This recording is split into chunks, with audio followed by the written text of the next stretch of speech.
को देखने के लिए यहाँ पर मौजूद है। लालचंद, बिल्कुल, जो लाखों की तादाद में अभी जैसा हम जानते हैं नीरज की हाल ही में जब लोकसभा चुनाव के साथ वहाँ पर विधानसभा चुनाव हुए थे तो एनडीए को बहुत बड़ा बहुमत मिला था और वहाँ पर एनडीए की सरकार बनी। लोगों में प्रधानमंत्री नरेंद्र मोदी को लेकर जो वो क्रेज है वो एक बार फिर से विशाखापट्टनम में ये दिखाई पड़ रहा है। और मैं जैसा कि तस्वीरों में देख पा रहा हूँ, हमारे दर्शक भी देख पा रहे हैं कि फूलों की एक तरह से बारिश हो रही है और प्रधानमंत्री नरेंद्र मोदी हाथ हिलाकर अभिवादन दोनों तरफ, रोड के दोनों तरफ कर रहे हैं और अभिवादन का जवाब दे रहे हैं। साथ में मुख्यमंत्री और उप मुख्यमंत्री भी हैं। तो ये प्रधानमंत्री का जो रोड शो है ये करीब कितनी देर का कार्यक्रम है नीरज? देखिए लालचंद, हालांकि जो रोड शो का जो रास्ता है वो 2 से 2.5 किलोमीटर के बीच में है, लेकिन आप देखें कि जिस तरीके से वहाँ पर लोग मौजूद हैं और बार बार नारे लगाकर प्रधानमंत्री को अपनी ओर देखने के लिए लगातार कोशिशें भी कर रहे हैं। और आप देखें कि इसमें बड़ी संख्या महिलाओं की है, तो बताता है कि लेकर प्रधानमंत्री के मन में क्या चलता है, किस तरह की तमाम योजनाएं महिलाओं को लेकर प्रधानमंत्री देश के लोग सकते हैं। और आप देखें कि महिला सशक्तिकरण की दिशा में कितना काम किया गया और उसी का नतीजा है कि आप देखें कि यहाँ महिलाएं पुरुषों से ज्यादा बड़ी संख्या में दिखाई दे रही हैं, क्योंकि पिछले आप देखें हैं कि 10-11 सालों में लगातार महिलाओं को लेकर, महिलाओं की तरक्की को लेकर आपने देखा होगा शौचालय बनवाना, इसके अलावा उनको गैस के सिलेंडर मुफ्त में पहुंचाना, घरों में बिजली पहुंचाना, ये तमाम ऐसी योजनाएं हैं महिलाओं को लेकर कि इसको प्रधानमंत्री लगातार चलाते रहे। और यही कारण है कि जब भी चुनाव होता है तो महिलाओं का एक बड़ी हिस्सेदारी प्रधानमंत्री नरेंद्र मोदी जी तो पॉलिटिकल पार्टी लोग होते हैं तो उसका लाभ भी मिलता रहा। ठीक है, ठीक है नीरज, मैं आपके पास लौटता हूँ, आप हमारे साथ बने रहिएगा। इस बीच हमारे सलाहकार संपादक विनोद मिश्र जी भी हमारे साथ फोन लाइन पर जुड़ गए हैं। विनोद जी, जो बात अभी नीरज के साथ मैं कर रहा था, अभी लोकसभा चुनाव के दौरान वहाँ पर विधानसभा का चुनाव हुआ और उसके बाद एनडीए को वहाँ पर ज़बरदस्त बहुमत मिली और आज फिर से वो तस्वीरें उसी बात की पुष्टि कर रही हैं। जिस तरह प्रधानमंत्री पर फूलों की बारिश करने के लिए भारी तादाद में वहाँ पर जनसैलाब उमड़ा है। लाल जी, आप ये कहें कि प्रधानमंत्री मोदी का इस साल का ये पहला रोड शो है, आप ये कहें कि प्रधानमंत्री मोदी के तीसरी टर्म का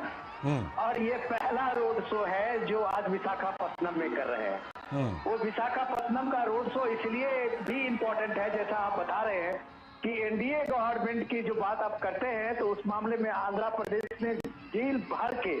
झोली भर के प्राइम मिनिस्टर मोदी के को एक तरह से आशीर्वाद दिया है। तो जाहिर सी बात है कि जो पहली बार आंध्र प्रदेश में चुनाव जीतने और लोकसभा में के लिए गठन के बाद और प्रधानमंत्री बनने के बाद ये गए हैं। तो ये लोगों का जो उत्साह है, लोगों के जो उमंग है, ये ऐसे ही नहीं है।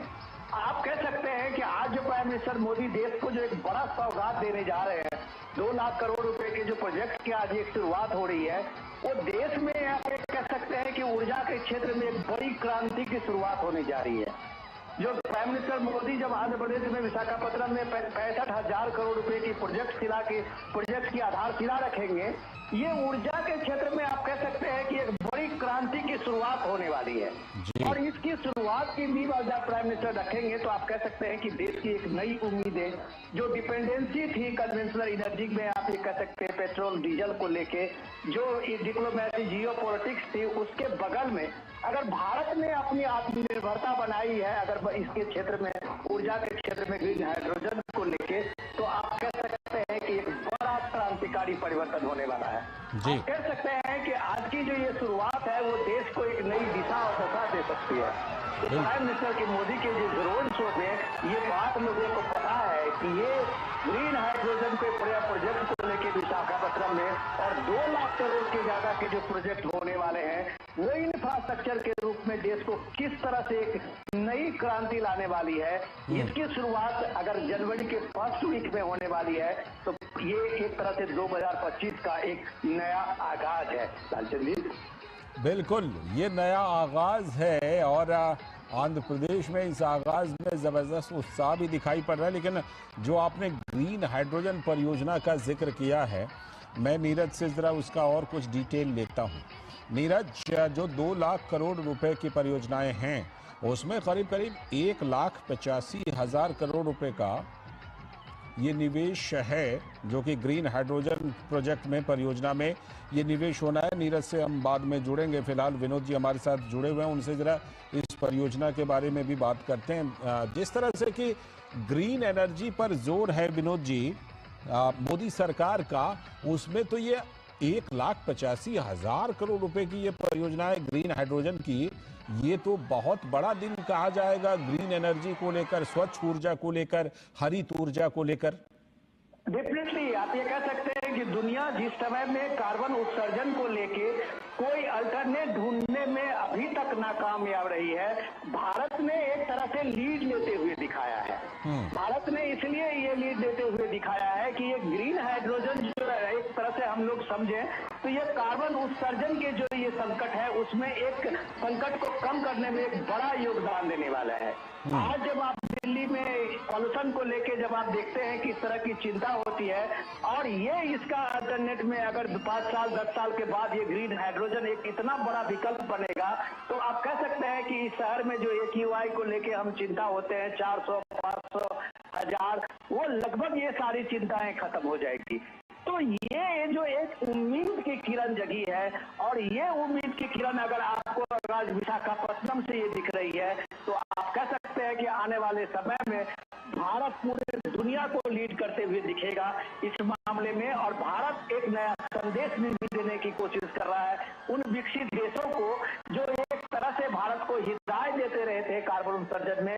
तो भारत ने इसकी पहल में आज लीड ली है, ये भी एक बड़ा संकल्प है लाल जी। और प्राइम मिनिस्टर मोदी के इस रोड शो में NDA के उस घटक दलों का आपको कॉन्फिडेंस देखिए, और चंद्रबाबू नायडू के साथ पवन कल्याण को देखिए कि ये ट्यूनिंग है कि ये डेवलपमेंट का जो रास्ता NDA ने चुना है, वो डेवलपमेंट के रास्ते पे ये इसी तरह का ये प्रचंड शक्ति से आगे बढ़ते रहेंगे। ये भी एक पहले साल के पहले महीने में, ये पहले हफ्ते का ये मैसेज है। इस तरह के कई संदेश हैं आज PM मोदी के रोड शो में, और जब भी कभी प्राइम मिनिस्टर मोदी इस तरह के बड़े प्रोजेक्ट की शुरुआत करते हैं, एक बड़ी क्रांति की शुरुआत करते हैं, एक बड़े अभियान की शुरुआत करते हैं, तो वो जनता के बीच में करते हैं। और यही मकसद इस रोड शो का है, जो कम से कम वो इस चीज को जनता के बीच लेके आए हैं कि भारत आज किस तरह से दुनिया के सामने आंख से आंख मिलाने की स्थिति में है, और ग्रीन हाइड्रोजन की जो ये क्रांति होने वाली है वो विशाखापट्टनम से आज से इसकी शुरुआत है।